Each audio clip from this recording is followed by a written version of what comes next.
Su bizning hayotlik va shifo manbayimizdir.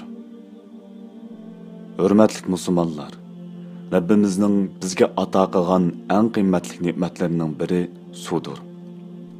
Qur'oni Karimda har bir jonliq suvdan yaratilgan deyilgan va butun jonliqlar suvga tayinib yashaydi.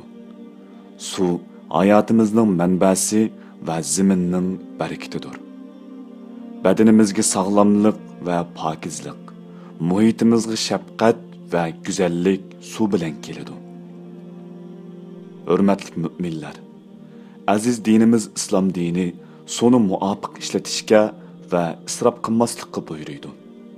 Amaliyotda Rasululloh sallallohu alayhi va sallam bir sahobaning tahorat olganda nihoyat ko'p suv ishlatganligini ko'rib, bu nima degan isrofchilik dedi va uni ogohlantirdi.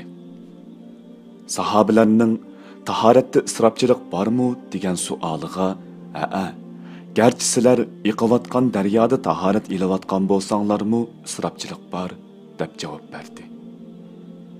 Payg'ambar alayhissalomning bu ogohlantirishi bizga suvning kam uchraydigan ne'mat ekanligini, hatto ibodat uchun bo'lsa-mu isrof qilmasligi kerakligini eskartdi.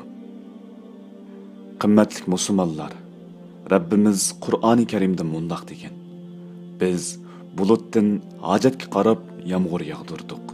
Uni zaminda to'xtatdik. Uni quritib etishga albatta qodirmiz.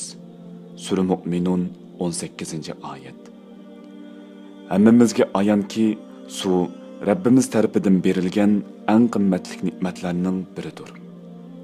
Agar suvni yer tortib ketsa, Rabbimizdan boshqa hech kim uni bizga qaytarib kelolmaydi. Bugungi kunda yer yuzida bir tomchi suzuk va tatliq suvga zor bo'lgan millionlagan odam bor. Bizning vazifamiz Rabbimizning bizga bergan ne'matlari uchun shukr etish. Bizga taom bergan, suv bilan qondirgan, ehtiyojimizni qamdab bergan va bizga nurg'un ne'matlarni ato qilgan Rabbimizga hamd va sano bo'lsin. Shuning uchun ne'matni qadrlab, suv ishlatganda isrof qilmaslikka tirishaylik. Ehtiyojimizdan ko'p suv iste'mol qilib, kelgusimizga xatar yetkazmaylik.